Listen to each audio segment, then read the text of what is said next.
모나리자의 그 신비로운 미소. 여러분은 그게 어떻게 탄생했는지 아십니까? 천재 화가 레오나르도 다빈치가 캔버스 앞에 앉아 영감이 떠오르길 기다렸을 거라 생각하신다면 큰 오산입니다. 그는 작업실이 아닌 다른 곳에 있었어요. 차갑게 식어가는 시신 앞에서 말이죠. 메스를 들고 인간의 얼굴 가죽을 한 겹 한 겹 벗겨내며 어떤 근육이 입꼬리를 올리는지, 어떤 신경이 눈가에 주름을 만드는지 직접 확인했습니다. 39가 넘는 시신을 해부했거든요. 예술가가 아니라 의학자처럼 말입니다. 우리가 아는 천재 화가의 이면에는 이런 충격적인 진실이 숨어 있었던 겁니다. 그렇다면 대체 레오나르도 다빈치는 어떤 인물이었을까요? 오늘 그의 삶 속으로 깊이 들어가 보겠습니다.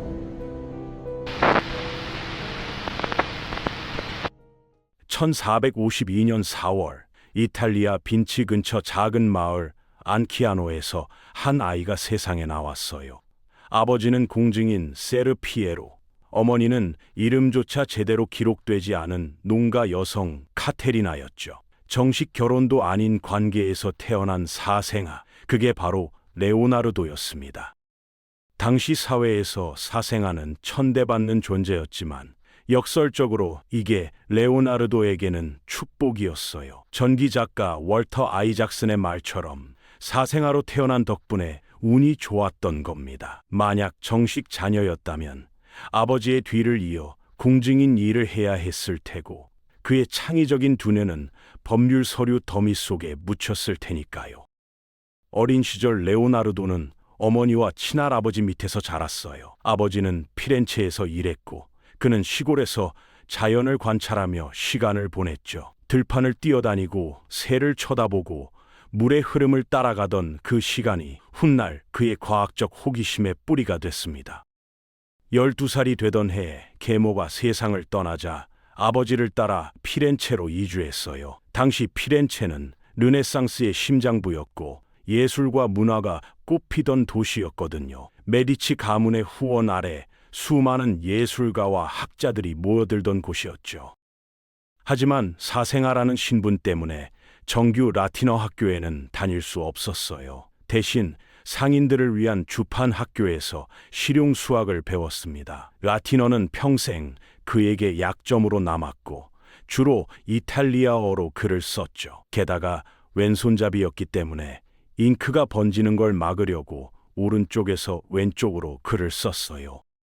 심지어 각 글자를 거울에 비친 것처럼 거꾸로 쓰는 독특한 습관까지 있었습니다. 나중에 사람들은 이걸 두고 레오나르도가 자신의 생각을 숨기려 했다고 추측했지만 사실은 단순히 실용적인 이유였던 거죠.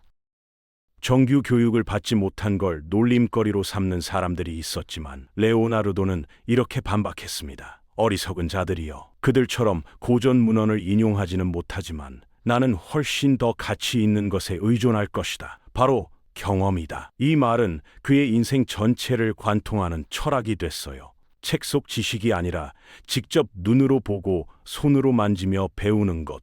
그게 레오나르도의 방식이었거든요. 권위에 기대지 않고 자신의 관찰과 실험을 믿는 태도. 이건 당시로서는 혁명적인 사고방식이었습니다.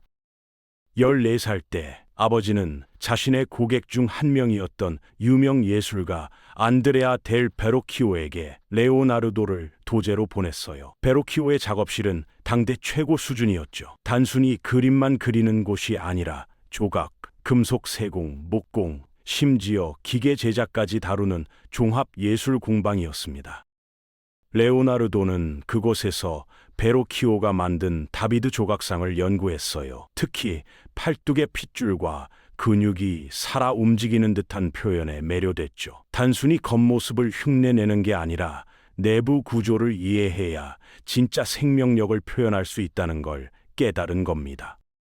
르네상스 시대 박학가 레온 바티스타 알베르티는 예술가가 인체를 안에서 밖으로 봐야 한다고 조언했어요.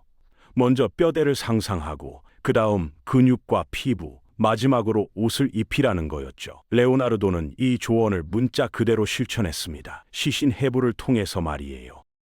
이 경험은 훗날 최후의 만찬을 그릴 때 빛을 발했어요. 예수가 너희 중 한 명이 나를 배신할 것이라 말하자 12 제자가 각기 다른 반응을 보이는 장면이 나오는데 셋씩 그룹을 이룰 몸짓하고 돌아보고 손을 뻗는 모습이 너무나 생생했거든요. 유다만 그림자 속에서 은화자루를 움켜쥔 채 뒤로 물러나 있는데 죄책감이 고스란히 드러나죠.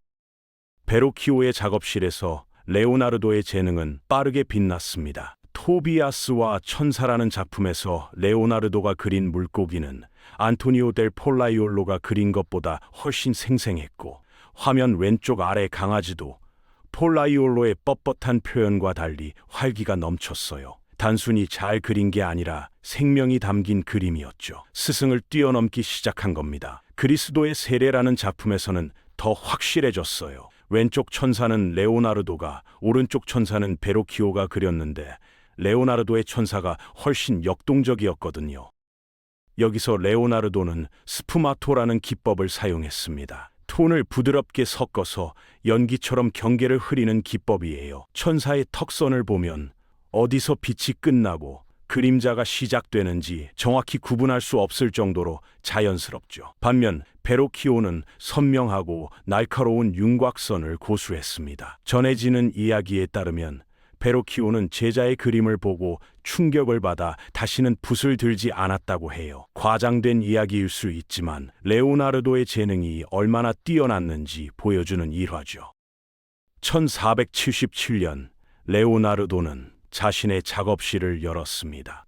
하지만 의뢰는 거의 들어오지 않았어요. 시작한 프로젝트 중 상당수를 완성하지 못했고, 이건 평생 반복되는 패턴이 됐죠. 완벽주의 때문이기도 했고, 호기심이 너무 많아서 한 가지에 집중하지 못했기 때문이기도 했습니다. 그의 집에는 잘생긴 젊은이들이 함께 살며 일했는데 그 중에서도 지안 자코모 카프로티라는 청년이 있었어요. 장난꾸러기라는 뜻의 살라이라는 별명으로 불렸던 그와 레오나르도는 연인 관계였다는 게 정설입니다. 살라이는 도둑질도 하고 거짓말도 잘했지만 레오나르도는 그를 25년 넘게 곁에 뒀죠. 5년 동안 성과 없이 좌절하던 시기, 피렌체의 통치자 로렌초 데 메디치가 레오나르도를 밀라노 공작 루도비코 스포르차에게 외교 사절로 보냈어요. 레오나르도가 직접 만든 리라라는 악기를 선물하기 위해서였죠. 레오나르도는 음악에도 재능이 있었거든요. 하지만 그는 이 기회를 단순한 악기 전달로 끝내지 않았습니다. 공작에게 유명한 편지를 보냈는데 자신의 공학 능력을 장황하게 설명하며 다리 설계, 대포 제작, 전차 개발 등을 할 수 있다고 홍보했어요. 적의 성벽을 무너뜨리는 방법, 비밀 통로를 파는 방법, 포탄을 막는 방법까지 10가지가 넘는 군사 기술을 나열했죠. 그림 그리는 일은 거의 덧붙이듯 마지막에 언급했습니다. 평화 시에는 건축과 조각, 그림에서 누구 못지않게 일할 수 있습니다라고요. 공작은 제안을 받아들였고 레오나르도는 이후 17년간 밀라노에서 루도비코의 후원 아래 일했습니다. 주로 궁정 행사를 기획하고 무대 장치를 만드는 일이었어요. 화려한 축제와 연극을 위한 기계 장치들을 설계했죠. 하지만 레오나르도는 여기서 멈추지 않았습니다. 밀라노에서 그는 여러 건축 프로젝트에 자문했어요. 유럽에서 가장 큰 고딕 성당 중 하나인 밀라노 대성당의 중앙돔 설계에도 참여했죠. 비록 그의 안은 최종적으로 채택되지 않았지만 비례와 대칭에 대한 깊은 이해를 보여줬습니다. 이 원리는 그의 비트루비우스 인체도에서 완벽하게 구현됐어요. 레오나르도는 인체의 비율이 건축 설계의 청사진이 될 수 있다고 믿었거든요. 기원전 1세기 로마 건축가 비트루비우스의 이론에서 영감을 받았는데 발의 길이는 신장의 6분의 1이다 같은 비율들이었죠. 비트루비우스는 또 배꼽이 인체의 중심점이며 팔다리를 쭉 뻗으면 원을 그릴 수 있고 신장과 양팔 너비가 정사각형을 이룬다고 설명했습니다. 레오나르도는 이 이론을 한 장의 그림으로 완벽하게 표현했어요. 다른 예술가들도 비트루비우스 인체도를 그렸지만 레오나르도의 것만이 예술적 아름다움과 과학적 정확성의 완벽한 균형을 이뤘습니다. 레오나르도는 남성의 신체에 특히 매료됐어요. 대부분의 해부학 연구와 드로잉이 남성 위주였거든요. 심지어 이런 관찰도 남겼죠. 남자가 앉았을 때 엉덩이부터 머리 꼭대기까지의 거리는 신장의 절반에 고환의 두께와 길이를 더한 것과 같다. 지나칠 정도로 세밀한 관찰이었습니다. 하지만 이런 집착에 가까운 정밀함이 레오나르도를 특별하게 만든 거죠. 레오나르도는 약 39의 시신을 해부하며 과학적으로 정확하고 상세한 인체 드로잉을 남겼어요. 당시 교회는 시신 해부를 금지하지 않았지만 사회적으로 꺼려지는 일이었습니다. 대부분 밤에 몰래 진행됐고 시신은 빨리 부패하기 때문에 시간과의 싸움이었죠. 레오나르도는 냄새와 썩어가는 살을 견디며 수백 장의 스케치를 남겼습니다. 두개골 그림에서는 왼쪽 절반을 톱으로 자른 단면을 보여주며 눈썹 뒤 전두동을 최초로 정확하게 묘사했어요. 당시로서는 획기적인 일이었죠. 인체 해부학에 대한 이해가 극히 제한적이던 시대였으니까요. 심장 연구에서 그의 성취는 더욱 놀라웠습니다. 심장이 근육이라는 걸 밝혔고 나이가 들면서 동맥이 딱딱해진다는 걸 제안했으며 대동맥의 소용돌이치는 혈류가 심장 판막을 제대로 닫히게 돕는다는 걸 발견했어요. 이 마지막 발견은 정말 놀라운 겁니다. 20세기가 되어서야 현대의학이 확인한 사실을 레오나르도는 500년 전에 알아낸 거거든요. 심장 판막이 닫힐 때 혈액이 와류를 일으키며 판막을 부드럽게 밀어 닫는다는 걸 말이에요. 그는 유리로 만든 심장 모형에 물을 흘려보내며 이 현상을 관찰했습니다. 소용돌이 운동에 대한 이 매혹은 물 연구로도 이어졌어요. 레오나르도는 특히 물의 파괴력에 사로잡혔죠. 대홍수 드로잉에는 묵시록적인 장면들이 담겨 있습니다. 거대한 파도가 산을 집어삼키고 소용돌이가 모든 걸 빨아들이는 모습이에요. 그에게 물은 경외하고 통제해야 할 힘이었습니다. 아르노 강의 물줄기를 돌려 피렌체의 적 피사를 바다로부터 차단하는 계획을 세웠어요. 댐을 건설해서 말이죠. 물을 도랑으로 우회시키기 위해 100만 톤의 흙을 옮길 수 있는 기계도 설계했습니다. 실제로 실행됐지만 기술적 한계로 실패했죠. 하늘도 정복하고 싶어 했어요. 수십 년간 새가 어떻게 나는지 연구하며 극도로 세밀한 관찰을 남겼습니다. 어떤 새들은 날개를 올릴 때보다 내릴 때 더 빠르게 움직인다 같은 것들이었죠. 월터 아이작스는 이렇게 말했어요. 우리는 일상에서 평범한 현상을 이렇게 가까이 관찰하려는 노력을 결코 하지 않는다고요. 맞는 말입니다. 우리는 매일 새를 보지만 날개가 어떻게 움직이는지 진지하게 생각해 본 적 없거든요. 레오나르도는 달랐어요. 그는 새의 깃털 하나하나, 날개의 각도, 꼬리의 움직임까지 모두 기록했습니다. 레오나르도의 오르니톱터는 날개를 퍼덕여서 나는 개념 항공기였고 인간이 어떻게 비행할 수 있을지 보여줬어요. 공중나사라는 초기 헬리콥터 설계도 남겼는데 나선형 로터가 기계를 땅에서 들어올리는 구조였죠. 하지만 15세기 기술로는 실현 불가능했습니다. 충분히 강하고 가벼운 소재가 없었거든요. 레오나르도는 이걸 알았을 겁니다. 그래도 설계했어요. 언젠가 가능할 거라 믿었기 때문이죠. 다른 분야에서는 즉각적인 영향을 미쳤습니다. 특히 지도 제작에서요. 1502년 50대였던 레오나르도는 교황 알렉산더 6세의 아들이자 냉혹한 체사레 보르자의 수석 군사 건축가 겸 엔지니어가 됐어요. 보르자는 마키아벨리의 군주론에 등장하는 그 인물입니다. 잔인하고 교활하지만 효율적인 통치자였죠. 레오나르도가 보르자 밑에서 한 가장 큰 공헌은 이몰라 지도였어요. 보르자의 군사작전에서 핵심 도시였던 이몰라의 극도로 정확한 지도를 만든 겁니다. 당시 지도들은 대부분 상징적이고 부정확했어요. 성이 실제보다 크게 그려지고 거리는 정확하지 않았죠. 레오나르도는 자기 나침반을 사용해 과학적으로 정밀하고 실용적인 지도를 만들었습니다. 위에서 내려다본 조감도 형식이었는데 이건 당시로서는 혁명적인 접근이었어요. 보르자는 이 지도로 공격을 계획하고 약점을 파악하며 병력을 효과적으로 배치할 수 있었죠. 현대 지도 제작의 시작이었습니다. 보르자 밑에서 일하기 전까지 레오나르도의 군사공학 재능은 종종 간과됐어요. 밀라노 공작은 주로 그의 예술적 재능을 높이 샀고, 그건 가장 상징적인 작품 중 하나에서 빛을 발했습니다. 1495년 레오나르도는 밀라노 중심부의 작은 교회와 수도원 벽에 최후의 만찬을 그리기 시작했어요. 어떤 날은 새벽부터 해질 때까지 먹지도 마시지도 않고 작업했고, 어떤 날은 붓에 손도 대지 않았죠. 수도 원장은 이걸 이해하지 못했습니다. 레오나르도가 게으르다고 공작에게 불평했어요. 하지만 레오나르도는 이렇게 반박했죠. 위대한 천재는 때로 적게 일할 때 가장 많은 걸 성취한다. 왜냐하면 그들은 정신으로 발명하고 완벽한 아이디어를 형성하기 때문이다. 최후의 만찬에서 가장 놀라운 점 중 하나는 선원근법의 사용입니다. 모든 건축선이 예수의 이마에 위치한 단일 소실점으로 모이면서 보는 사람의 시선을 자연스럽게 그리스도에게 집중시키죠. 이 완벽한 원근법을 만들기 위해 레오나르도는 예수 머리 옆 벽 중앙에 작은 못을 박고 얇은 홈을 새겨 선을 안내했습니다. 흥미로운 건 방의 왼쪽에 서면 그림이 실제 공간으로 흘러나오는 것처럼 느껴진다는 거예요. 마치 장면의 일부가 된 것 같죠.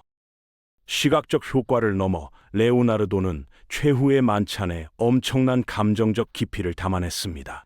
그리스도가 나와 함께 그릇에 손을 담그는 자가 나를 배신할 것이라고 선언하는 순간을 포착했거든요. 보는 사람은 각 사도의 생각과 감정을 몸짓과 표정으로 쉽게 해석할 수 있어요. 레오나르도가 말했듯이 인물 그림은 보는 사람이 그들의 자세를 통해 마음의 의도를 쉽게 알아볼 수 있도록 그려져야 한다는 원칙을 따른 겁니다. 한 제자는 놀라서 손을 든 채 뒤로 물러나고, 다른 제자는 믿을 수 없다는 표정으로 동료에게 몸을 기울이죠. 유다는 그림자 속에서 은화 주머니를 움켜쥔 채 본능적으로 뒤로 물러납니다. 최후의 만찬은 기술적으로도 실험적이었어요. 레오나르도는 프레스코 기법 대신 템페라 물감을 사용했는데, 이건 천천히 작업하고 수정할 수 있게 해줬지만 내구성이 떨어졌죠. 그래서 그림은 레오나르도가 살아있을 때부터 이미 벗겨지기 시작했습니다. 오늘날 우리가 보는 최후의 만찬은 수차례 복원을 거친 결과예요.